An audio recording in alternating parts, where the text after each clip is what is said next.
Good morning, good afternoon, good evening, everyone. The next Wasteless World Talks are here again with Bill and Mark and myself, this time in my office.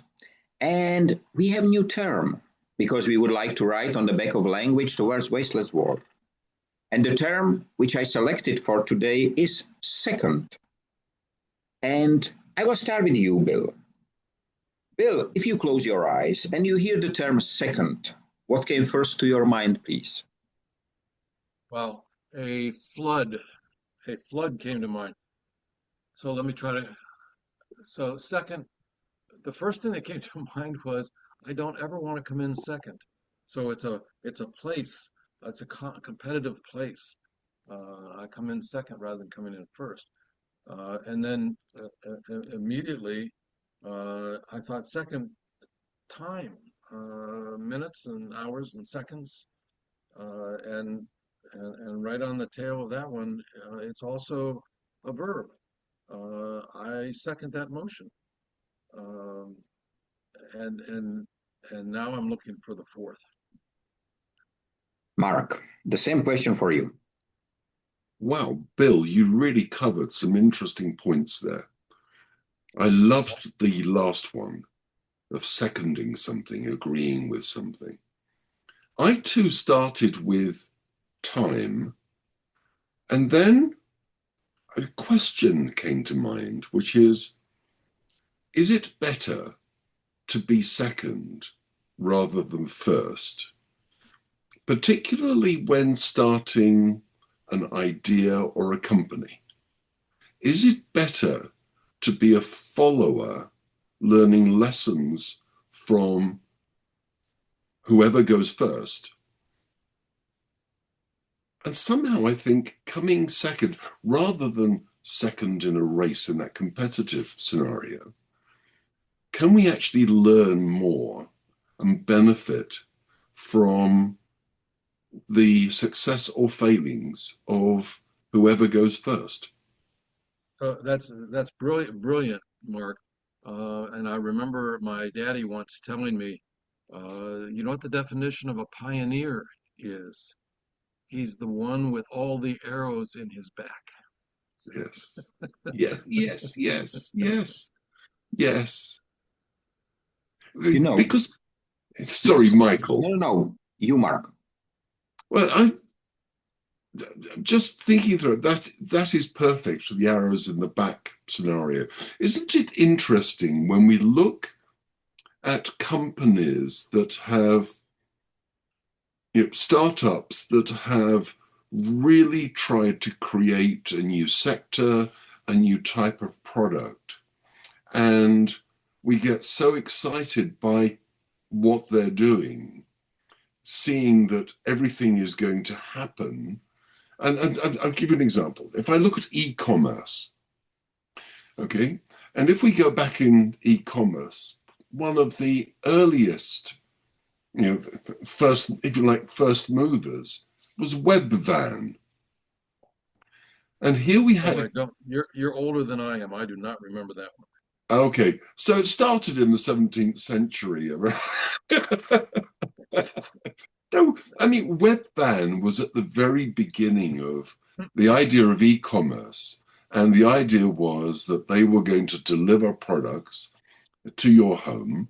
And it's the model that we take for granted around the world now of home deliveries.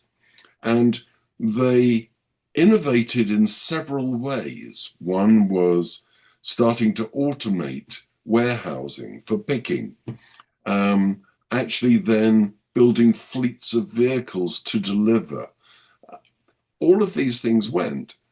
And then, of course, it was Amazon that was, and others that came along later, that were taking a far more, how should I say, perhaps considered approach, maybe limited by resources, that were able to capitalize on this and develop, home deliveries in a way that we just haven't seen before. And there have been other examples where someone's had that leading product or service.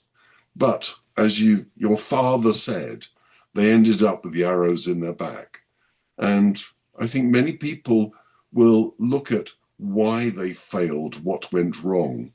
And it's no criticism of the people that tried, those pioneers, but rather how they provided learnings for others to imitate and improve on the models that they were offering.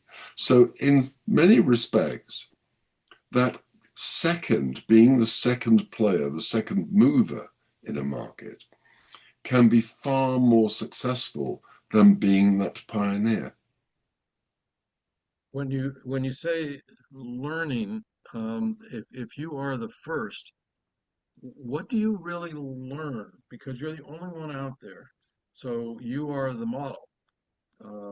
But if you are the second one, then you stay up at night thinking, if I could just change this one thing, just achieve this one thing. But so you know what it is that you need to learn. Yes. You know, I'm happy that I created a blue ocean called Industry 5.0. Nobody before me started to prevent waste happen on industrial scale. No one in the world. So I started in 2013. It was named Industrial Upcycling. Then it became Industry 5.0. And what you ask, Mark, it's interesting because, starting a blue ocean project means you have no rules. You cannot do anything wrong. But the others will copy you sooner or later, and up to the level of organization, global giants, and so on. But it's quite interesting, And because yesterday we started the second decade, I can say, yeah, it was hard work, but it's worth the result. And what is interesting, I just when you spoke about the oldest e-trade, do you know what is the oldest service of food delivery? It's delivered, or in which country it was created, and it's still running. It's the delivery of food cooked at home and delivered by a service to a man who is working somewhere in the country. Do you know in which country it was? Tell us. India. And they are called Dabawala, created in 1890, running till today. And they use no GPS, no computers, no tracking until today. And still the mistake ratio is below 1% or undelivered. It's unbelievable. That's Nobody remarkable. knows how they do it. I will send you a link. There was a great, even the Top Gear team from UK, they try to deliver the food to compete with them. Not successful. Quite interesting. So, but the question is, of course, it can be improved. Everything can be improved. I don't fear improvement. I feel not well when it's being hijacked. And this is what happened to Industry 5.0 generally. So the term is hijacked. They serve something very different, and it goes from university professors over to politicians, companies, businesses, giants, all speak about Industry 5.0 having no idea what it is. So it's quite interesting, depressing.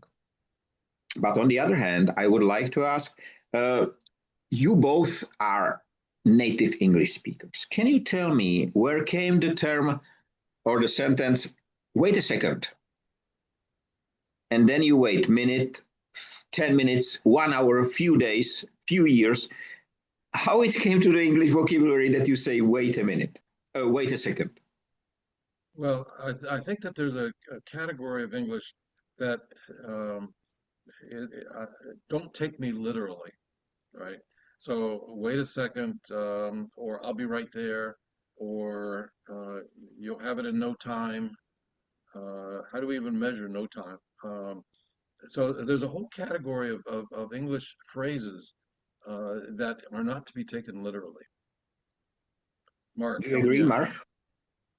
I would suggest that wait a second was the English attempt at translating the word mañana. Mañana. That's very interesting.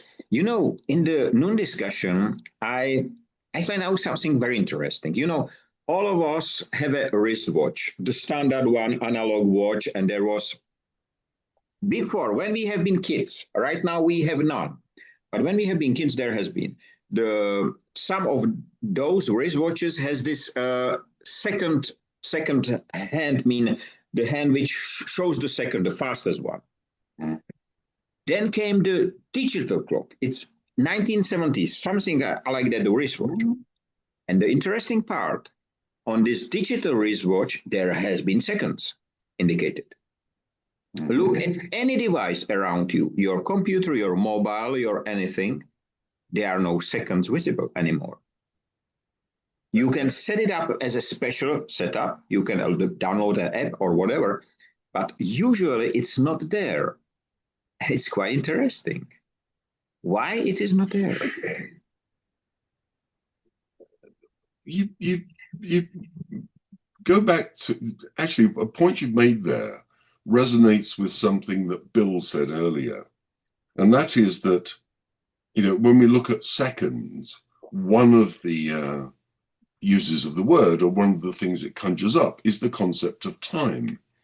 What's fascinating is that when looking at pioneers in technologies in business, so often those pioneers fail because they got the timing wrong.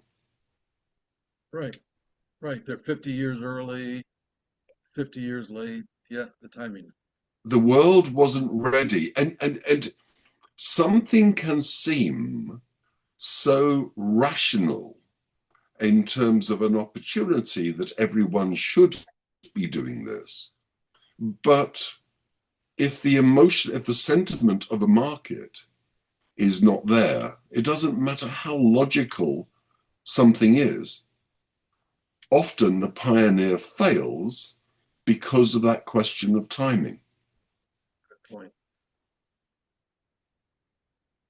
It's interesting. I do understand this. And of course, I know about this because several times I faced this issue. On the other hand, I feel more that many, let's call it new today's startup, let's call it the time of last 10 years or 15 years, today's startups, from my perspective, they fail because of not being able to run without other people money, without investors. And the investors frequently kill them. They just bought them, sell them, kill them. They don't care. They just want to invest 100 and get back 1 million as soon as possible. And I witnessed several of these. So the timing is one, but how important for the death of startups and unicorns and so on are money? I think they're both right.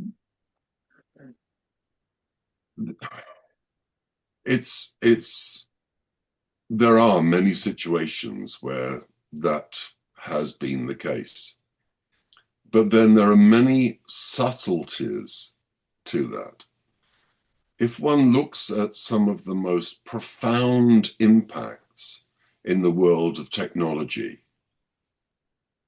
they didn't come about because of funding. When Tim Berners-Lee built the World Wide Web at CERN, it wasn't a question of funding.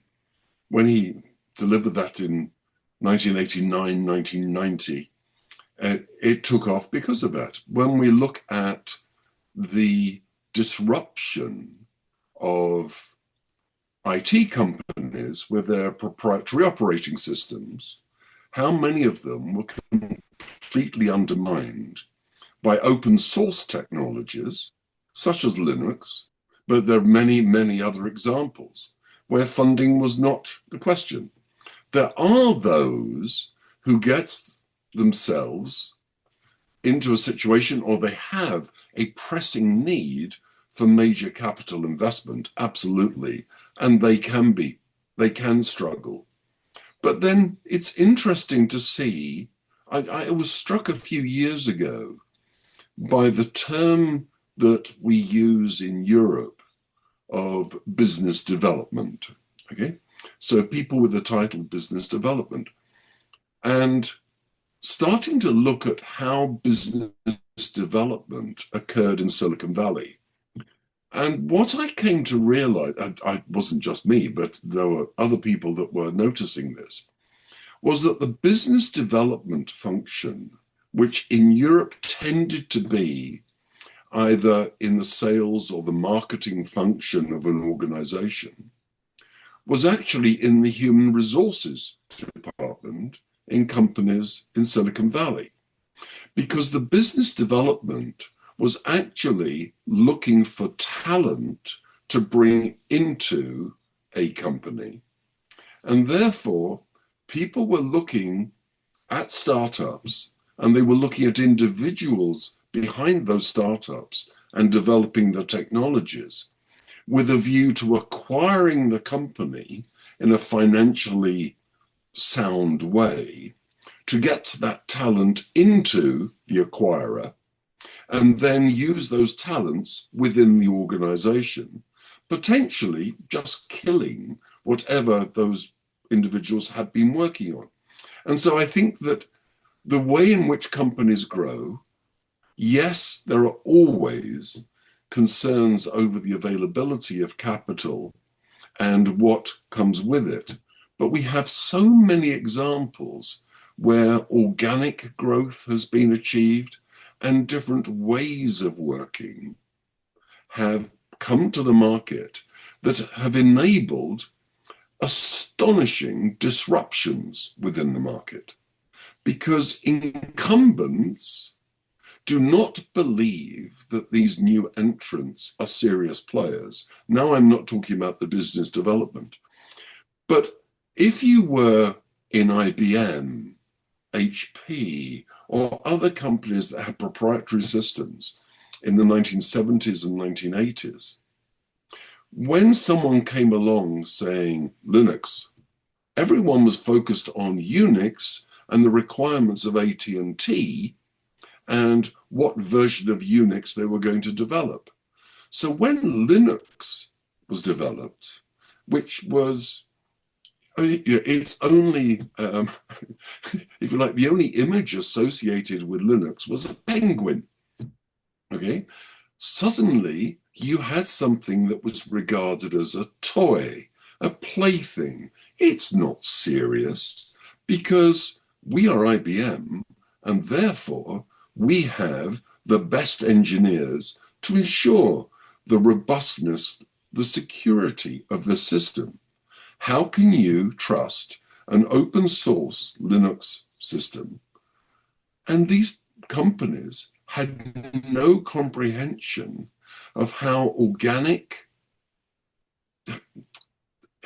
crowd-based, crowd-sourced development could occur where everyone could see coding changes and make constant improvements on that collectively and openly. And by the time companies realized what was happening and that their clients actually wanted these cheap or free systems rather than paying enormous contracts for operating systems, it was a no-brainer. So suddenly the companies, large companies, had to change. But they had regarded in classic disruption, in the world of disruption, they had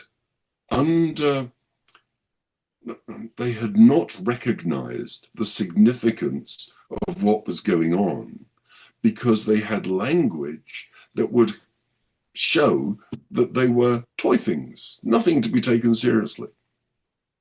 If I take two terms, second choice and second option, which of those two terms is closer to you? To what I'm saying. To second choice or right. Second option. So the second... no, sorry. My mistake. Second chance or second option. Second chance, sorry for that. Okay.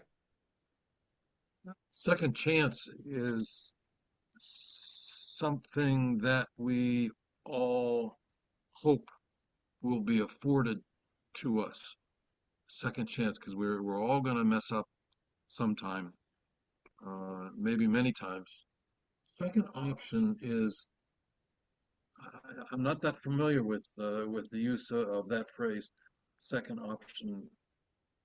Can you help me on that? Second option. So I've got I, two options. I got two choices. yes, I think it's the alternative, having an alternative, whereas the second chance is saying that one is going down a particular route and then one is pivoting Yeah. and going and having the opportunity to pivot and go down a different route. So why I'm asking, because we have this discussion in the noon, and it was quite interesting. But Bill, Mark does not know it. But Bill, do you know that we have the word second already once We've used it before. on April 17th, 2024? And after that, I will send you the link to the old discussion to compare, because it will be very interesting. Are we going over the same ground? Not really. Not really. See, It's quite interesting. That's amazing to me. How many times can you go down a path and not repeat yourself? I choose it because we are stepping in the second decade and so on. So the term second, I have right now entering the second marriage. So second part of my life, everything goes into I will say, in the right direction. And it goes with the term second. So this is why I associate it and why I choose it for today. And do you think that there is a third choice? I think there exists all the time, but the question is how strong or how meaningful will be the second one. I just read a quite interesting article by my friend Ludwig Fensel, who wrote about AI and meaningfulness. He said, "Do you fear of your work? Is it meaningful? If it's meaningful, you probably don't need to fear, because AI deliver a lot of things, can do math faster, can read faster, can whatever. But if you ask it for meaningfulness, it's associated with humans or with animals, with plants, with everything, because all the real world is meaningful. The digital world, I'm not sure if it's meaningful. I don't think so. It's a great tool, yes. But for me, I just received a penalty for parking in Prague. I have to pay some. I was parking on a wrong place. So simple. I acknowledge it. And you know who is signed there? Robot 352 is the signature. Robot 352. Yes, I always look out for Robot 352. And he is right now in Prague giving penalties to humans for wrong parking. I just ask myself, what will Karel Čapek, the author of the term, says 124 years ago, when he realized that a robot is penalizing human. You know what, though? You made the comment that Robot 352 is male. And I'm thinking of the Beatles song, Lovely Rita, Meter Maid. And and it goes there. But do you know what? I would like to come back to something Bill said at the beginning. And that is that other interesting aspect of the word second, which is, at a meeting when someone puts forward a motion and then someone seconds it. And if it's been seconded, then it will go to a vote. And the interesting thing about that is that someone has had an idea or has got a proposal, and it requires a seconder to come along and support that to make it go further.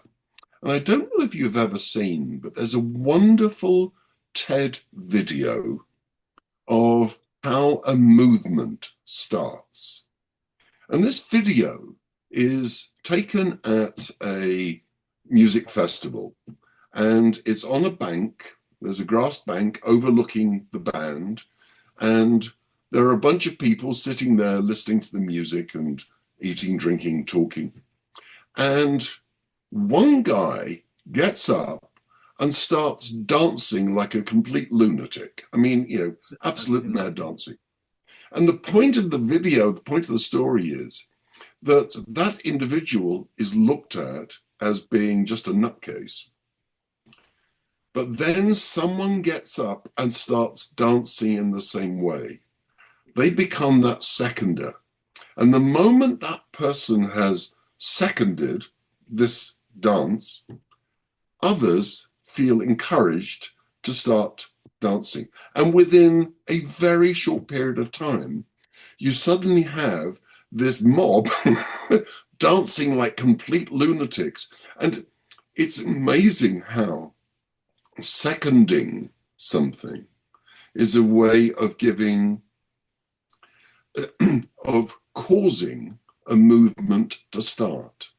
It's very difficult being that lone voice unless one has someone or people around one that concur and visibly support. And often the person that starts the mad dancing, as you see in that video, is not regarded as a leader of the group. Far from it. They are just one of this crowd. And I think that this seconding is so important. And in fact, Mark, I was just thinking as you were talking, how does the crowd look at that first dancer? Oh, he's a lunatic. Oh, geez, not him again. Oh, whatever. And so it's in a very disparaging way that they look at the first dancer. When the Yes. second dancer gets up, that validates the first dancer. And suddenly, he could be more lunatic than the first dancer, but just there being a second one validates that first one. Yes, exactly. To be honest, I did not know the term seconding. I have to check on in a vocabulary. We use slightly different. We do not have it connected to the second. And even the translation is like supporter. We don't have Yes. seconding. We have secondant, but this is something very different when there is a duel between two people shooting to each other. So the secondant is the man who is behind them, whatever. So this is The a second, secondant. yes, that's another right. I know that. But coming back to the second, this is very interesting. Very interesting. I have to check more about it, but I do fully understand. And I was there when something like this happened. Sometimes I am the first who start to dance or sing or whatever. Usually I am not the second because, I prefer to be first. Simpler it is so. But I just sent to your LinkedIn account, I sent you quite interesting animated movie, a winner from Switzerland a few years ago. It's about a stone, the life of stone. And I think, Bill, I shared it with you a year ago or so as well. It's quite interesting, 5.5 minutes animated video. How a stone, so for whom a second takes 100 years, 1,000 years, I don't know, how it sees the world. And it's really well done with a deep thoughts about our life and the second itself. Because, Bill, we said several times that time is a human construct. So it's especially the measuring devices which we carry with us to push us into an uncomfortable zone, I will say. Do you remember how it was when you take your wristwatch off your hand? Do you remember that? Do you remember the moment? Because when you become friend with time. I was 11 at the time. I that wristwatch was my best friend for the longest time, and when I took it off, there was some little voice in me that I'm thinking, I'm remembering now, there's some little voice in me that says, "You are the boss. I am the boss. This thing is not the boss anymore." And you mark 11 is quite early. Yes, yes. I initially I stopped wearing a watch because I just found it uncomfortable. The idea of wearing jewelry on the wrist or whatever didn't appeal to me. And I got rid of it. And I found in a remarkably short period of time that I became more sensitive to time without a watch than with one. Yes. So that I don't know if you guys do this, but every morning when I wake up, I'll wake up and I'll gauge how much light is coming through the curtains in my bedroom. And I love to try to work out what the time is. And I love doing this all through the day, purely by where the sun is, how much light. And of course, you then have to make a series of simple calculations. You know, is it raining today or whatever? The only time I get screwed up is when there's a full moon and a clear sky, and you can wake up in the night and think, "What? It's early morning. It's here we go." And of course, it's not at all. But I think that sensitivity to time is something that we actually have. We have a natural rhythm within us. And it's funny, isn't it, how you can do things, whether it's a call like this or whether it's something else, and you have natural periods. You know that this is 3 minutes, this is 15 minutes, 30 minutes. And yes, occasionally you'll see a clock or a watch or something, or you'll hear something on the radio or whatever that will anchor you and just basically give you a reference that that is the time. But I can happily go for very long periods without looking at a clock or a watch. And it's a nice feeling.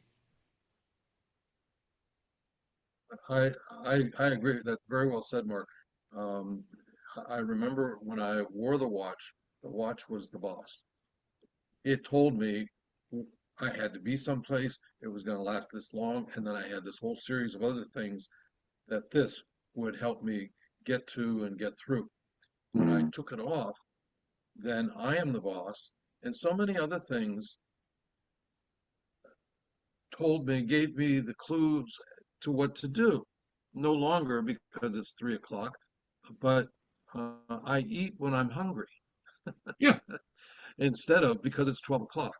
There's a whole series of my life is in touch with my body, with nature, with you go outside and are you going to wear a coat? Well, let me look at the temperature. Well, temperature says I don't need to wear a coat, but the temperature doesn't tell you that the wind is blowing like crazy or that it's about to drop, or so you need to go out there and be in nature for your body to say, okay, this is what I need to do. And so the watch and time is the boss to too many people. It was Mm. to me for a long time. And generally, it's, at least in my country, many call the time enemy. Time is my enemy. And you know, Bill, time is my friend, your friend. I think, Mark, it is your friend as well. And for the people, it's very strange to have this relationship with time, I will say. And I even designed a wristwatch. Even I don't wear any. There was a competition by a Czech wrist maker, and I designed it. They refused it, of course, because I just draw it by hand, and they are used to whatever digital tools. But it has again three hands. The one says don't. This is the minute hand. The hour hand says waste, and the second hand says time. Don't waste time. That will be the wristwatch which I will recommend to everyone. I am conscious that I disappoint a lot of people because they wear a watch as not only jewelry, but often a status symbol. And I can be talking to someone and I genuinely have no idea whether the watch they're wearing is worth $5 or $50,000. Seriously, I mean, and when they say, but look, it's a whatever manufacturer, I realize that it's far better to compliment everyone on their watch because just occasionally it will be something that's important to them. It is quite interesting. We have 3 minutes left. So we are speaking already 37 minutes. And I am so fascinating that we know that we will not finish the topic. We just started, but it's so interesting how every single time we dive deeper and deeper into the discussion about such a simple term as second. It is. It really, no, it is. It really is. It's, and there are many other aspects of it we haven't even touched upon. Yes. If we had more seconds, I'm sure we would.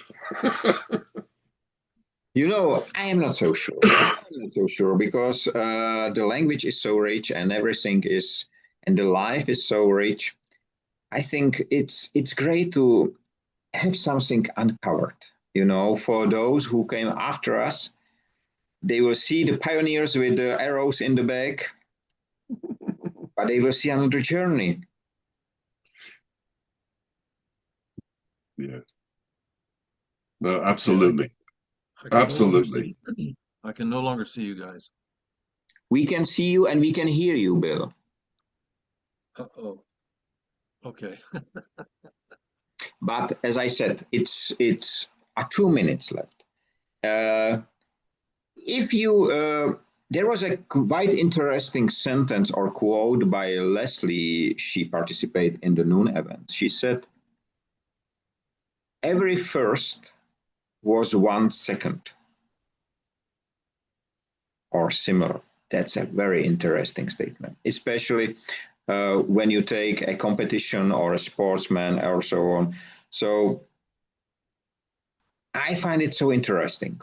I'm not sure if I say it correctly, but it was interesting for me. And, we have less than 1 minute time, so I have to thank you for your time, for every second, which was not wasted.